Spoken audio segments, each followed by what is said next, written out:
Hi, welcome everybody. I want to talk today about strategy planning for your year. And this is something that is kind of near and dear to my heart because it sort of taps into my background in organizational strategy and change management processes that I learned how to do at a very young age.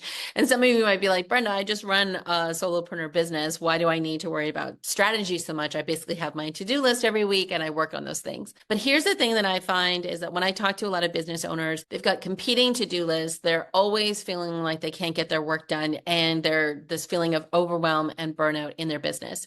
And so what I want to show you today is what I call my one-page plan.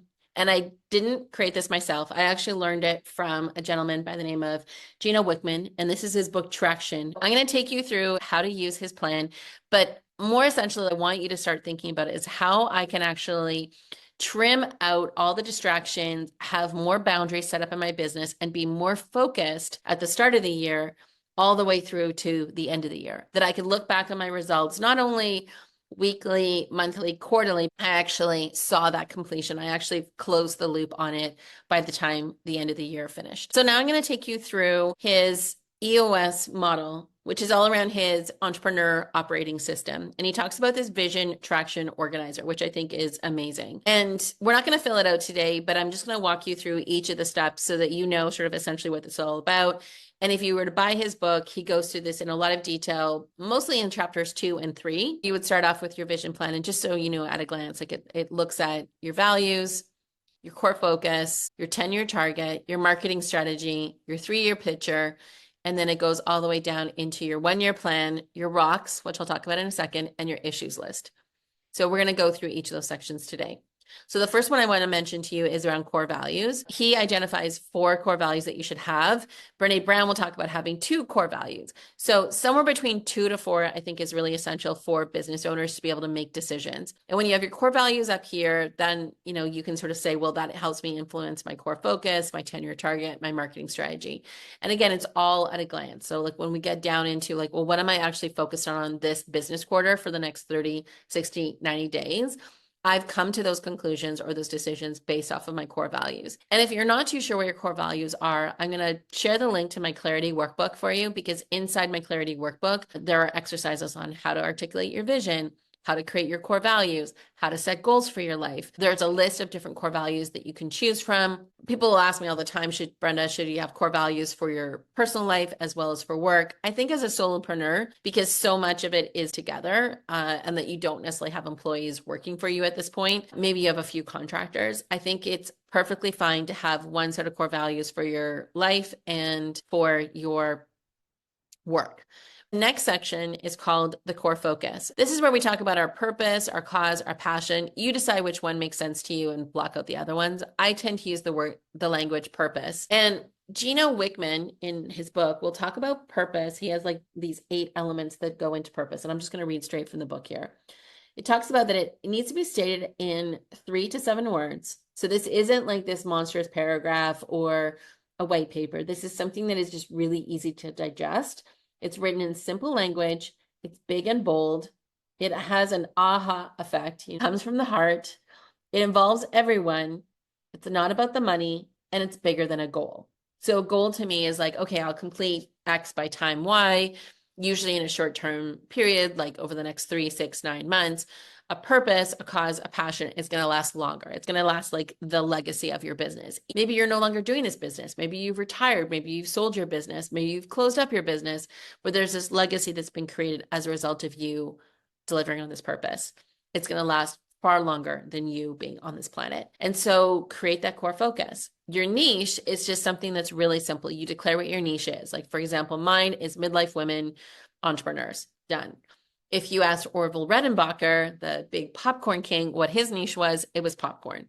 So don't make it too complicated. People will be like, ages 17 to 20, like, don't worry about any of that. We can talk about that more when it gets into marketing strategy, but really for the purposes of niche, it should be kind of like 1 or 2 words that really help solidify your core focus and keep you on track. Because I think sometimes, again, like when I talk to entrepreneurs and they're working on some of these daily, weekly strategies or to-do lists in their business, they've forgotten kind of like who their niche is. Having it top of mind at the very front of the page is important.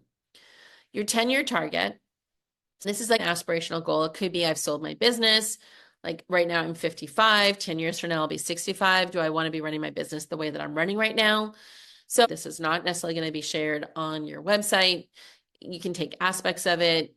You can have your copywriter create it in a way that is compelling. This is a working document for you and you alone as you're building out your business plan. The next section is your marketing strategy. And the first element of your marketing strategy is identifying your target market. Now, a lot of times people will say, oh, you don't need to niche, you don't need to figure out your target market. And here's where I think this runs into a lot of problems for entrepreneurs. We boil the ocean and we try and serve multiple audiences. This impacts a lot of the investments that we're putting into our business, where we're spending our time, the commitments and over commitments that we're making, which leads to like this burnout and overwhelm that a lot of entrepreneurs struggle with. So I've listed off a few things that I think are really important to be able to at least identify to help you set those boundaries. And as an example, where this will play out is, I've been asked before to speak at different conferences. And then when I hear what the pitch is and I see what the conference is all about and who the target audience is, I'm like, you know what? It's just not my audience that I want to be working with. And my audience is coming to me through these channels, and I'm really clear on how to generate those leads and how to nurture that audience, that I don't actually need to go and try and boil the ocean over here, because it might actually be a bigger stretch for me. And I may be attracting some people into my audience that I have no way of helping them fulfill on what they're looking for. A couple of factors that I would look at is a mirror audience. These are people that are maybe 1 or 2 steps behind you, like where you are today. So that's why I think it's really important to kind of do these reflection exercises, identify your core values, be clear on your core focus and your niche and your 10-year target, to be able to say, okay, out of my 10-year target, I'm in year 2 or I'm in year 3. Therefore, the audience that I want to work with is in maybe year 1 or in year 0. And these are some things that I would have liked to have had available to me, or I've created as a result of going through learning, failing, adjusting, and coming out the other side. So who is that mirror audience, and be able to articulate that? What are the practical things that they're looking for right now in their business, in their life, that you can help them out with? What are the physical things? It could be geographical, it could be an ability thing, especially if you're in the health and wellness space. Emotional things that they're looking for. And so a lot of times people will talk about pain points, but these could also be aspirations. Then I think what's also is critical in your marketing strategy to identify is what makes you unique. What makes you unique as a provider to help this target market, this list of people you can help, because you've been there, you've learned the things, you've overcome the things that they're still working through. But what makes you unique? Because in the case of, say, a health and wellness practitioner, yes, personal trainers out there, but they're not all the same. What makes you different than the other person down the street? So being clear about your 3 uniques. Your proven process, this comes into what you offer people. I offer people 3 kind of solutions in my business. One, it could be, and I've written down some notes here, like free solutions through experience, like content on my social media page, or lead magnets that might help them get started on whatever problem they're trying to solve. A paid solution, which could be digital products, courses, workshops, masterminds, retreats.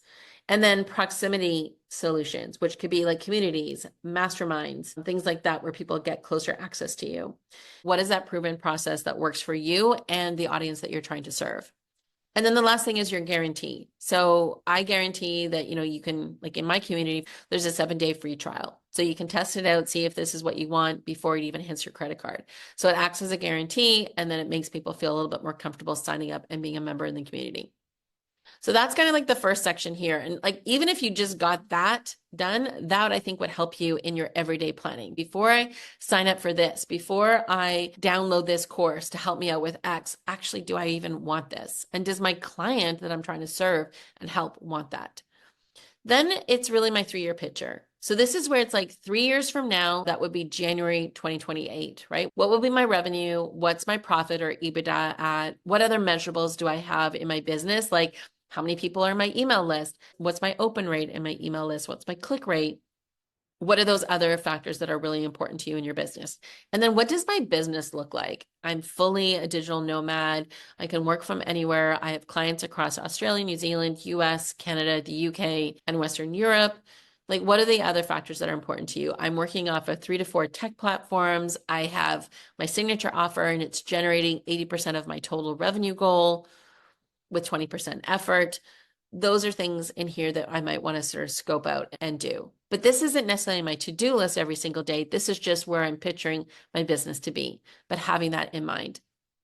And then I go down to this next section here, which is really where like a lot of the things up here are more aspirational, vision-like, goal-oriented. And this is where we start now getting kind of like rubber hits the road. So I'm going to look at my 1-year plan. This is a year from now. So 12 full months in my business, wherever the start of your business is. And then what's my revenue going to be at? What's my profitability or EBITDA? And then what are the measures that I look like at in my business? It could be these measures here, but maybe it's like, well, I don't actually have some of these things in place yet. So ideally, I want to be able to measure these things 3 years from now. But right now, this is what I'm working on. And so these measurables make sense for the goals that I have this year. And we have no more than 7 goals, but we list them off. Maybe it's like, honing in on my brand messaging, getting on more podcasts this year, creating a signature offer that's generating 80% of my total revenue. So I would have those listed off here. And then my rocks, these are quarterly rocks. These are going to get done in a 3-month period. I would look at my goal, brand messaging. And if I can get that honed in over the 3 months, great, it's going to go here. If it's going to take 6 months, I'm going to break that goal down into first quarter, second quarter goals. What can I actually get done out of this goal that's going to take 6 months to do? I'm going to do first in these first 3 months. So this is going to be like the first quarter of the new year. Start in January, it'd be January, February, March. So the future date would be April 2025. What do I think my revenue will be at? What will my profitability be at, or EBITDA? And what are the measures that I'm looking at? The whole concept behind rocks is it comes from that sort of science experiment. You can YouTube this, where it's like you've got water, big rocks, smaller rocks, sand, and then like a bucket. And the science professor will say to the class, can we fit all of these ingredients into this bucket? Some students say yes, some people say no. The prof asks the students to model it. Some people pour in the water first and then realize when they put the rocks in, the water splashes out. Some people put the sand in first, but then realize, oh, there's not enough space for the rocks. So the proper order is to put the big rocks in, big issues that we work on first, right? And we break those down into smaller rocks. And then we pour the sand in, because the small rocks fit into the crevices where the big rocks couldn't fit. The sand goes in between the crevices where the little rocks didn't fill up spaces. And then the water soaks up the sand and fills up the bucket, and it doesn't spill out. We take our goals, we break them down into quarterly rocks, no more than 3 months. If you happen to finish a rock earlier, so you thought it would take you 3 months and you finish it in 2 months, well, you can pull a goal over, or you can assess these other rocks to see if something is lagging, not far behind, then you can put more effort into it. Ideally, from a who standpoint, you're not putting yourself down for more than 2 rocks a quarter. So this is a good exercise for entrepreneurs to look at outsourcing, where you can automate systems, where maybe ChatGPT can be like your, unpaid virtual assistant in your business that can help you out with some things. And you can either get more rocks done, or you need to prioritize those rocks for this quarter. And then your issues list could be things like, oh, you know what, my Zapier isn't hooking up my email properly. So these are issues in your business that aren't necessarily a rock. They're not going to necessarily contribute to revenue or profitability or another measure in your business. But it's kind of like if you let these fester for more than like 3 months, 6 months, it actually could be a detriment or a derailer to your business. Overall, this is your 1-page plan for the year. And when I spend time articulating what my 1-page plan is, I don't get caught up in buying things that aren't necessarily good for my business, working with vendors that aren't helping me on any of these things, or getting me to this 3-year plan. I don't sign up for things that are not necessarily aligned to my target market, or even things that might stretch me outside my comfort zone, but don't allow me to show up in my 3 uniques. So there's a lot of great ways that you can actually hone in on your decision-making, decide where you want to take risks in your business, because you've actually thought through this vision for yourself. I'll share this 1-page plan with you. I'll share the link on Amazon to Gina Wickman's book. I'll share my clarity workbook with you, and I'll also share the video to rocks and just understanding a little bit about priority setting.